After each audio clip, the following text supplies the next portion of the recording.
Andik TB munggah panggung kaya ngapa? Munggah Mas. Serampat dados yo.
Ketok iki engko lek kebablasan ndak malah kocar kacir. Lah ning sing witekne iki nggih yogane panjenengan kok bacange.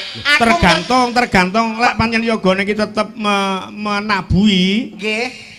Kamu harus sportivitas. Mboten sebabe pengendang niki kok wani garap dagelan ngerti apa ora? Sebabe apa, Mas? Entuk kanca pengendang anyar kuwi ya. Entuk sohib anyar. Iya, pengendang anyar. Sapa? Bowo, wah. Hati-hati lho, wah. Hati-hati piye? Nyuwun sewu. Niki kagem para penonton, Pak Minto niku dalang sing ora tau prei. Dalang kondang. Yoga niku kewalahan. Pengendange sing pertama niku sapa? Swargine Pak Naryo. Pak Naryo. Pun kapundhut. Winginane Mas Wanto. Kapundhut jenenge kabeh lho iki entuk bowo. Korban selanjutnya kowe. Kowe milih. Pilihan kowe isih nyekel kendak utawa metu saka grup iki. Wes. Jeneng iki ora mung bawa lek mbiyen Pak Sunaryo. Mas Wanto. Iki bawa Subekti. Tapi undang-undangane ya Be ya. Tapi kan tetep Bawa Subekti yo. Kowe nek tak elingke aja nyekel kendang. Wis.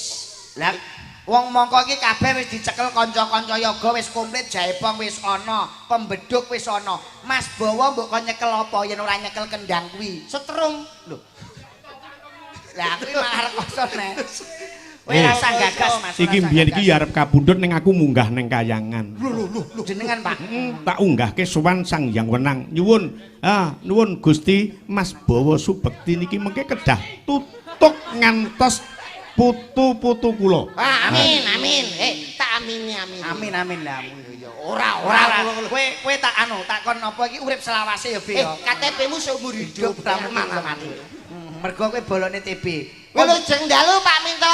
Wilujeng dalu. Alhamdulillah saged panggih kalian panjenengan kanca-kanca Sekar Gadung Indonesia. Suwi ya Mas ya. Dalu punika sowan wonten desa Kudu Sabar. Kowe ngawur sesuk Kudu Banjar iki kok. Wis ngerti, Kudu Banjar kecamatanipun Kudu, kabupatenipun Jombang. Wah luar biasa, matur sembah nuwun. Wah panggih kalih kanca kula. Pak Lurah Kuswanto. Mas apa? Pak Kus. Sapa jenenge? Pak Kuswanto.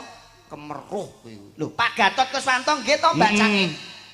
Lurah Kudu Banjar. Iya, Mas. Wong ki ora kancane lho kok kemeruh asmane Gatot Kuswanto. Lah kuwi anak buah Pak Gembong rembuk ngonoke. Nyapa? Iki asmane ku Pak Gatot Kuswanto. Kowe ora kancane kok ngeyel. Lah sapa? Asmane ku ora Pak Gatot Kuswanto. Lah sapa, Mas? Pak Kecik. Aku iki lho kanca pleke ngeyel iki. Nggih to, Pak.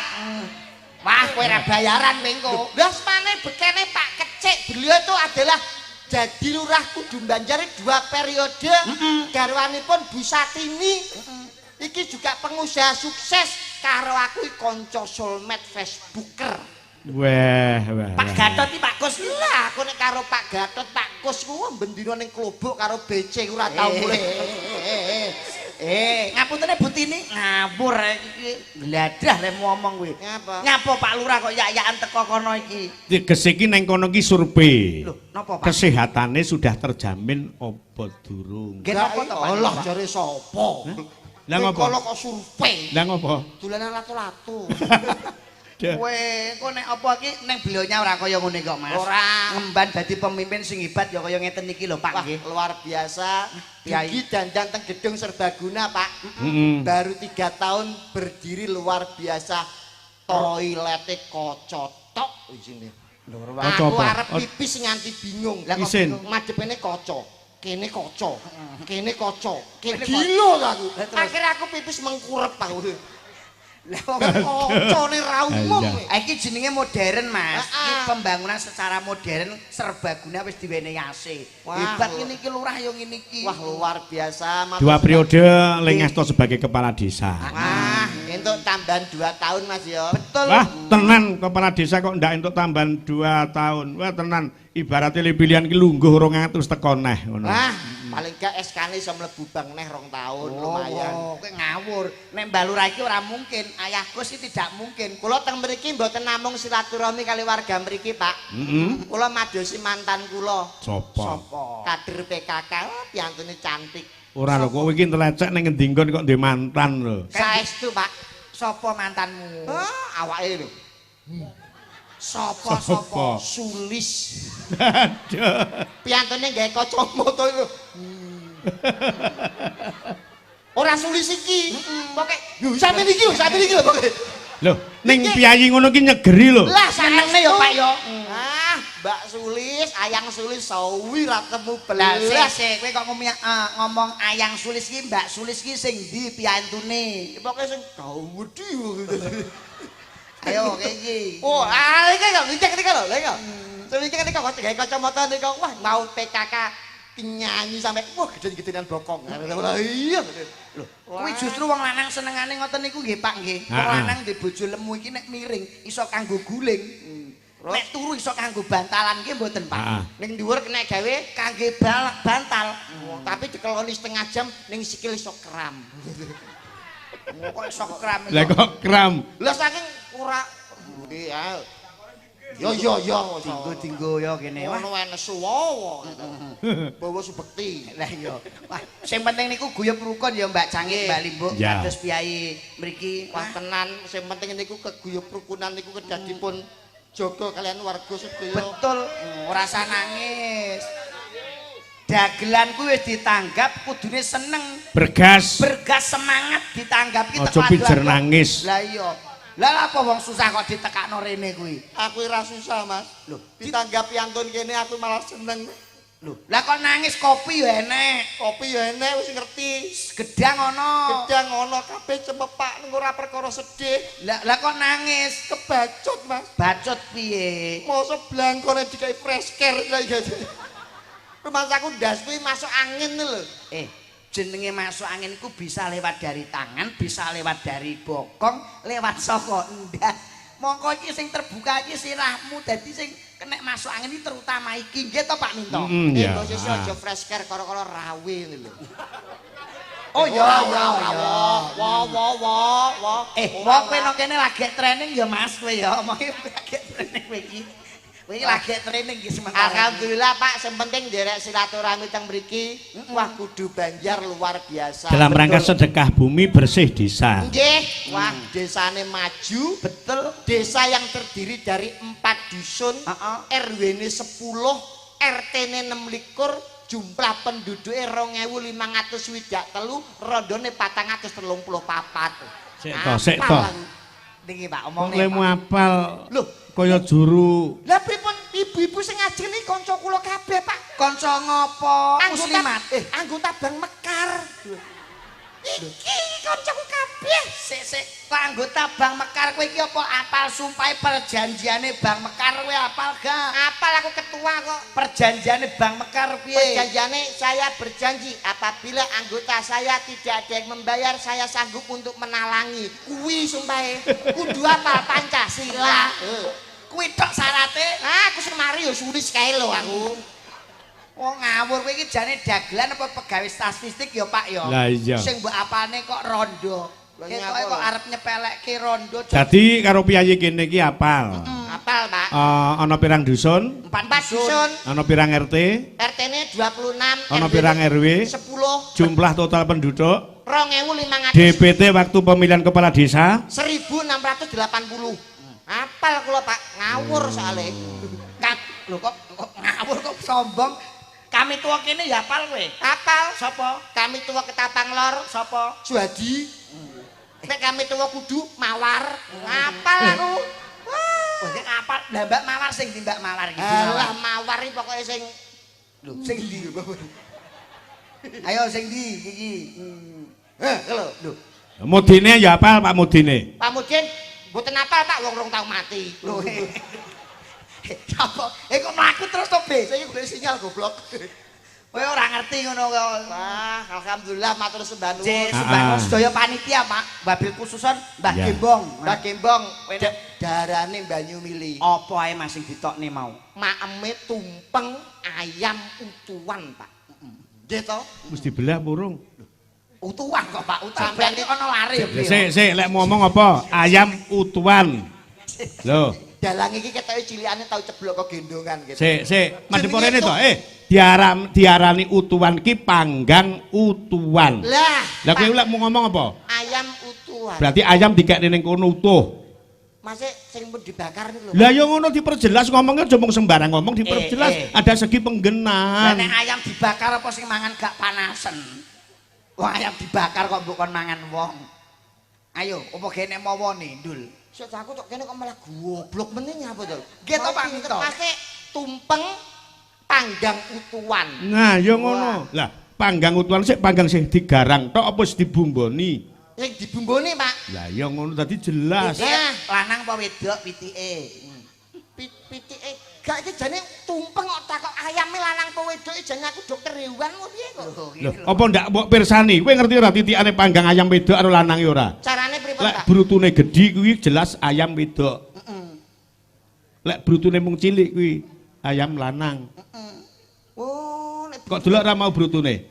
butune pun telas e. Lah, Kudune saurunge dipangan iki didelok dhisik. Ora sampean kok apal jadi sampean ini keluarga ayam lho piye to? Ora, memang saya itu peneliti perberutuan.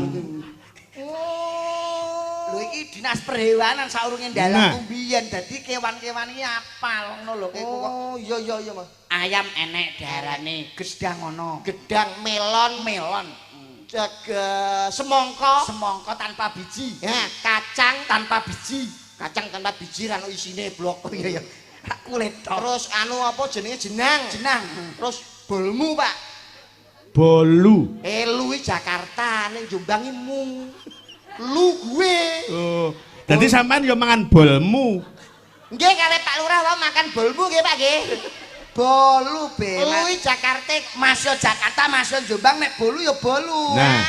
Ini lo, lu gak pernah ke Jakarta sih. Main dong sama Pak Minte. Pak Minto. Jadi Jakarta itu. Lo emang orang Jakarta.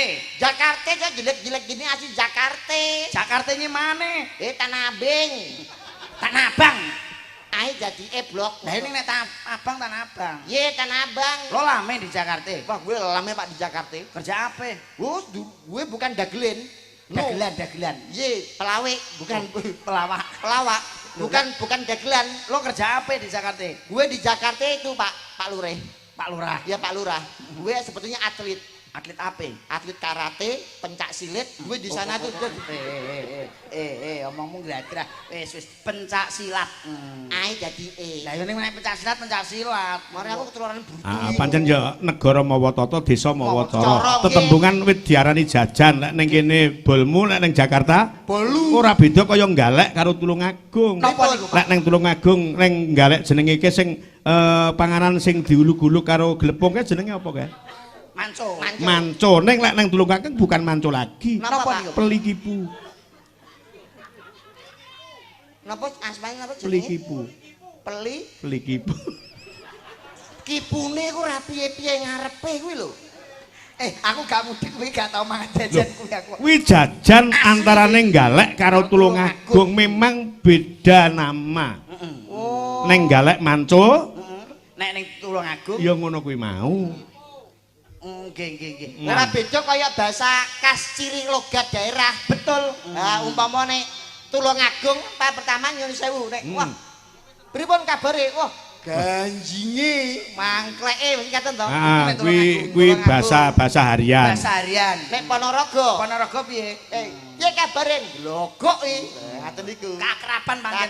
Keakraban. Surabaya ya beda. Surabaya piye Surabaya apa bahasa kakrapan?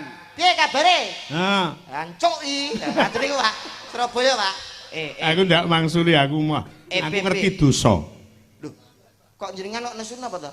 Ora nesu. Ora apa-apa aku kok dancuk-dancukne ra. Kuwi miso lho, Bik. Menyuwun sewu jancuk itu bukan kata-kata makian tapi singkatan. Apa? Jan itu adalah jantan, C itu cakep, U ulet, K kreatif. Wah, lek ngaten jan kowe dagelan jancuk lek ngono kowe iki. Mboten kula tok. Lha sapa? Pak Lurah Apa? bijaksana gelem nanggap seniman-seniman jancuk. Kowe yo ngawur yo ora ngono kuwi. Ning alhamdulillah nggih Pak Minto Mbak Heeh. Sangi. Kula nderek bersyukur mangayu bagya dalam acara bersih desa, Mas. Bersih desa Sedekah luar bumi. biasa. Sedekah bumi. Cah syukur marang Gusti Kang Karya Jagat mergo duwe paguran sing sapa gelem syukur marang Gusti bakal ditinggalke nikmat sing bakal diparingke. Diparingke wong sing kupur bakal entuk adab sing luwih pedih. Nggih ngeten iki sing penting niku guyub rukun kaya panjenenganipun Pak Kus. Kaya panjenengan iki Pak Kus iki seorang sosok pemimpin yang hebat, patut kita apresiasi. Nek ora dua periode nek ora hebat, ora mungkin dipilih meneh. Betul. Gitu Mbak betul. Cangi. Iki lho, pemimpin ya kaya ngene iki masing kita contoh. Nek kaya pagelaran malam hari ini, Mbak Cangi, Mbak Ibu. Nek kula mastani pemimpin sing paling hebat iku panjenengan. Lah ngapa? Kok Iso ngayemi karo yoga-yoga karo presiden lho. Heeh, pancen aku lek karo yoga ngayomi. Lek karo sinden ngayemi. Ngayemi lho. Kabeh iki manut karo Pak Minto. Pak Minto pokoke nesu yoga-yoga sinden wedi. Nggih to, Pak? Mesti. Alah ana sitok sing ratu wedi. Sapa? Lah niku sing lungguh gurune gender niku. Lek kuwi sing wedi aku. Lah sak gagah-gagah sing lanang sing wedok nesu nyincing rok ngene wae. Alah wong lanang ti ndingkluk kowe tak omongi. Dadi wedi karo kuwi ya. Wedi karo kuwi. Tapi kan bener Pak Minto sebabnya apa? Pak Minto kok wedi kali ibu nggih Pak nggih. Untuk menjaga keharmonisan keluarga. Takut bukan berarti takut dengan orangnya, timbangane rame ning keluarga aluwung luwih becik wong lanang ki ngalah. Diam itu adalah Mas. kesuksesan seorang laki-laki karena dorongan seorang istri. Pak Minto iso dadi dalang kondang, dalang laris mergo yo Nah, istri. jadi kesuksesan seorang laki tak luput dari doa seorang istri. Lah nek bojone jenengan kali kula niku halah lah kali bojo kula niku ya adoh to Pak. Adohe. Lah bojo kula niku elek-elek titele SPD MMD. Sarjana pendidikan. Sing ngomong sapa? SPD MD yo. SPD MMD iki sarjana pendidikan. Ora. Apa kuwi titele? SPD MMD ku sekolah pedodel mergo meteng dhisik. Dadi 2 wulan pacaran karo aku 3 wulan meteng. Lah, iki sing ora kena nggo contoh Pak Minto. Nek iso iki paling ndak iku nikah dulu lagi kowe duwe anak. Nah. Jane aku nikah nek ora ndek anak. Rugi nek ora ndek keturunan. Wong lanang pekok kowe. Oh. Dijajal sik iso meneh keturunan gak? Berarti dijajal dhisik iso meneh keturunan apa ora? Ning yo bener lho yo. Lek nganti awakmu rabi mongko pirang-pirang sasi pirang-pirang tahun ndak iso mbobot rugi. Ragate wong nikahan kuwi ora murah. Lho, kudune nek nganti bojo ra iso duwe anak awake dhewe rugi ki to, Pak? Heeh. Timbangane ngono nak tuku lho. Ngawur dadi kowe iki mbiyen iki bojomu nikah 2 wulan, Pacaran 2 wulan meteng 3 wulan. meteng 3 wulan. Kudune iku dijajal sik. Dijajal sik. Kowe ndek anak pira? Loro, Siji lanang, lanang, siji wedok. ayo Pak Minto, ngene Mas TB. Apa? Anakmu iso ndek anak sik ra? Ya apa? Lho, jare kon jajal sik. Oleh. Anakmu lek dijajal dhisik engko duwe anak apa ora ngono entuk. Itu. Anakku sing wedok sik paut iki. Oh dosa kae. Dalange celukak maca cilik bareng kok dijajal. Ora entuk iku namanya. Pak, niki wonten request wau, Pak. Napa Mas? Saking kanca-kanca ketua panitia Oh Pak Gembong. minta Bu Lurah untuk naik ke atas panggung. Nah, Bu Satini. sadurunge Bu Lurah naik ke panggung ana pundutan tembang Napa, suwe ora jamu sangka ibu-ibu PKK. Wow, termasuk Mbak Sulis wau. Nah. PKK ora kowe. PKK itu pembinaan kesejahteraan keluarga. Nah. Yo, kaya ngapa piyayi papat sing diaturi jumeneng tembange suwe ora jamu. Yo Mas, kaya ngapa? Langsung dados pundutan saka ibu-ibu PKK. Yuk.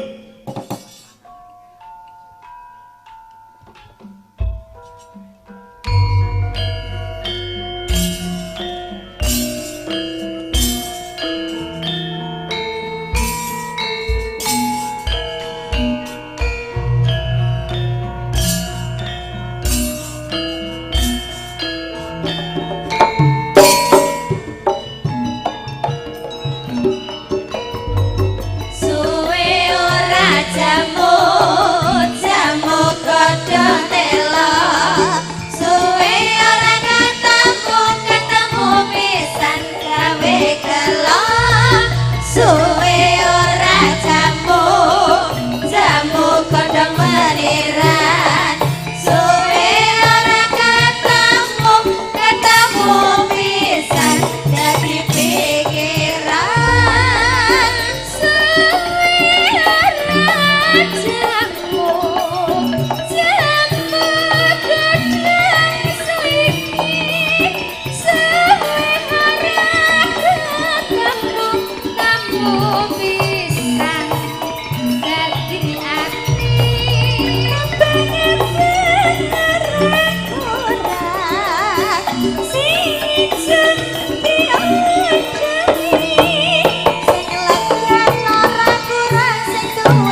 sisan gawe bablas mari kangen.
Mari kangen sak pupuh wae Mas.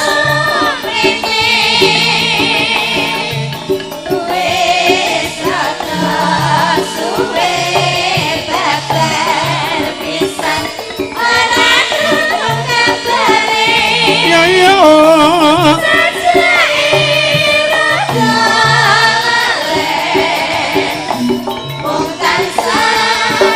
Katur Mas Tejoke ingkang wonten pare ugi Mas Gawer Mas Kulkiem yang monitor minta ketembangan ugi Mas Edi Kecis Bopo Tato ayam goreng Sri Kandi Blitar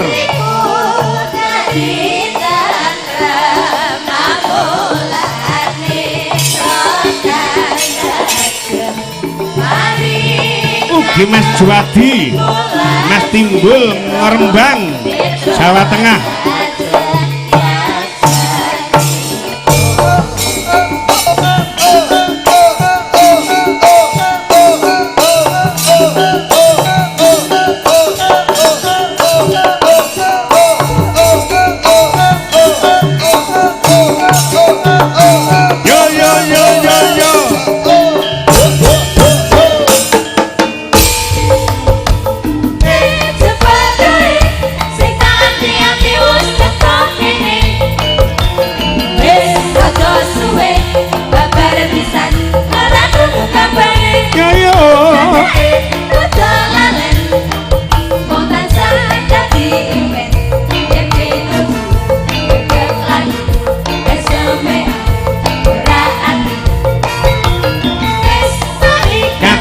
Bapak Hernowo seniman saking Kepuh Rejo ingkang sakmenika ngasta wonten SMKI Surabaya wilujeng dalu